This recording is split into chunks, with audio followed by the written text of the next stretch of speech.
про снаряди, тому що на тлі війни Росії проти України завод фінської компанії Наммо Лапуа з виробництва боєприпасів цього року збільшить випуск своєї продукції вп'ятеро. Про це в інтерв'ю інформагентству STT повідомив регіональний директор цієї компанії Ілка Хейкіля. Завод, що випускає оболонки для артилерійських снарядів, розташований у Састамалла на заході країни.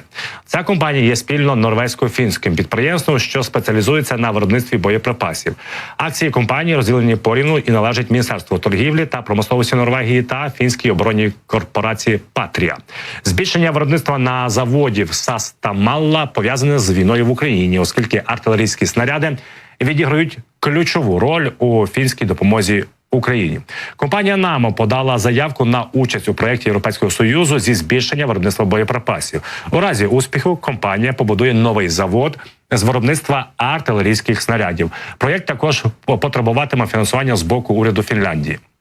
Нагадаю, на початку січня в Єврокомісії висловлювали упевненість, що у Європейському Союзі зможуть виробляти 1 мільйон боєприпасів для України до весни цього року, попри те, що процес загальмовується. Загалом бачимо, що низка компаній, які займаються виготовленням чи то снарядів, чи то техніки, зацікавлені в своїй співпраці, допомозі Україні. Я вам нагадаю, що надпотужна корпорація німецька Rheinmetall, вона готова будувати завод в Україні і загалом має не один проект, який, власне, базуватиметься в Україні. Це від виготовлення і бронетранспортерів. Я вам нагадаю, що заявлені амбіції цього, це в позитивному сенсі, я кажу про амбіції, що завод, який буде збудований в Україні, виготовлятиме 400 одиниць техніки на рік. А це дуже і дуже, погодьтесь, немало. І загалом боєприпаси і ще раз боєприпаси. Це те, що найбільше потрібно зараз нашим оборонцям, Збройним силам України і загалом силам, які воюють проти окупантів на лінії бойового зіткнення. Тому що наразі ми використовуємо на добу орієнтовно 2000 снарядів на противагу окупантам, які вистрілюють по всій лінії бойового зіткнення, це 1350 кілометрів фактично, понад 10 тисяч снарядів, тобто співвідношення 1 до 5. Натомість влітку ми мали змогу значно краще цілити і бити по позиціях ворога, чи то склад боєприпасів польових, чи це логістика, чи це їхня артилерія. Ми могли досягати позначки у 7-8 пострілів, тисяч пострілів на добу. Але зараз, знову ж таки, через голосування, чи, скажімо так, краще не голосування законопроекту допомоги Україні, в тому числі в США, ми відчуваємо справді снарядний голод. Про це будемо більше говорити, власне, з політологом Володимиром Фесенком. Пане Володимире, вітаю, слава Україні! Героям слава, вітаю вас! Знову ж таки, з'явилася інформація, що Білий дім поставить на голосування 7 лютого законопроект, де є, знову ж таки, включені всі ці позиції, про які ми говоримо. Допомога Україні, Ізраїлю, Тайваню і міграційне питання в Сполучених Штатах Америки. Спікер Палати представників Майк Джонсон вже сказав, що гиблий цей законопроект, голосувати ніхто не буде. Пане Володимире, наскільки це може все тягнутися? Наскільки це вигідно, я так розумію, республіканцям, Трампу, мати отакий цей законопроект як точка протистояння з демократами?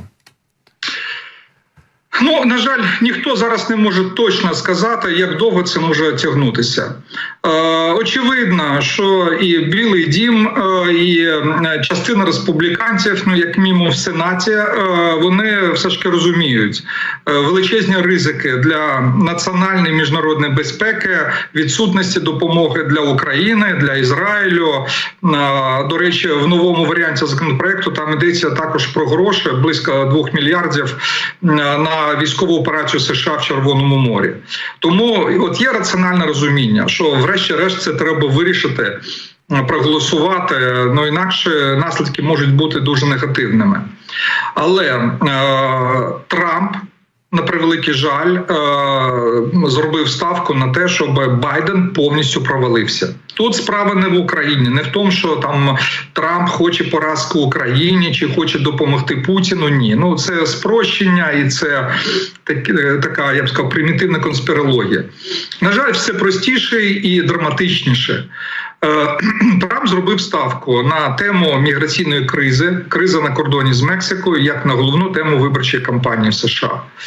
І саме тому він фактично проти будь-якого законопроекту, неважливо якого, будь-якого компромісу, навіть дуже правильного компромісу з демократами.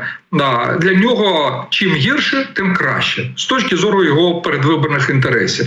На превеликий жаль, бумерангом це б'є і або опосередковано, скажімо так, не бумерангом, а опосередковано б'є і по Україні, по міжнародній допомозі з боку США, різним союзникам Сполучених Штатів. Для Трампа зараз це не суттєво. Якщо будуть проблеми, буде критикувати. Це Байден винний. Знов-таки та сама логіка, чим гірше, тим краще, з точки зору саме виборів. На мій погляд, це неправильна, безвідповідальна політика, але, на жаль, це Трамп і це нинішня ситуація.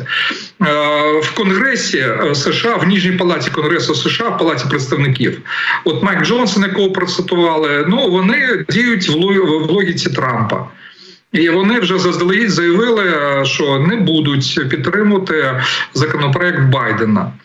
А відповідь просувають лише законопроект про підтримку Ізраїлю. Білий дім, відповідно, сказав ні, він не піде на такий компроміс. Теоретично, я не виключаю, що можуть розділити в перспективі, не знаю, якій перспективі, розділити там кордон окремо, а міжнародна допомога буде голосуватися окремо.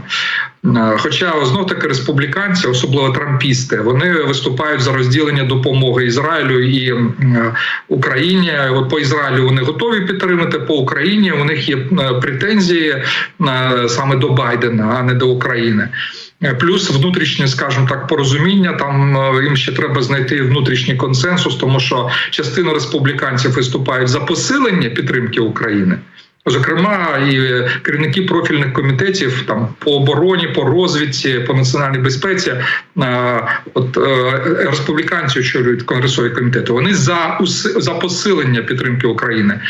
А є група таких заядлих трампістів, так звані МАГА, America Great Again, вони виступають за те, щоб взагалі припинити підтримку України. І тому це ще проблема внутрішніх суперечок всередині республіканської партії. От така, на жаль, майже патова ситуація, і важко сказати, коли вона може помінятися. Поки США намагаються все ж таки продовжити підтримку України через інші країни. От нещодавно з Грецією домовились, там, я знаю, по інших країнах теж намагаються.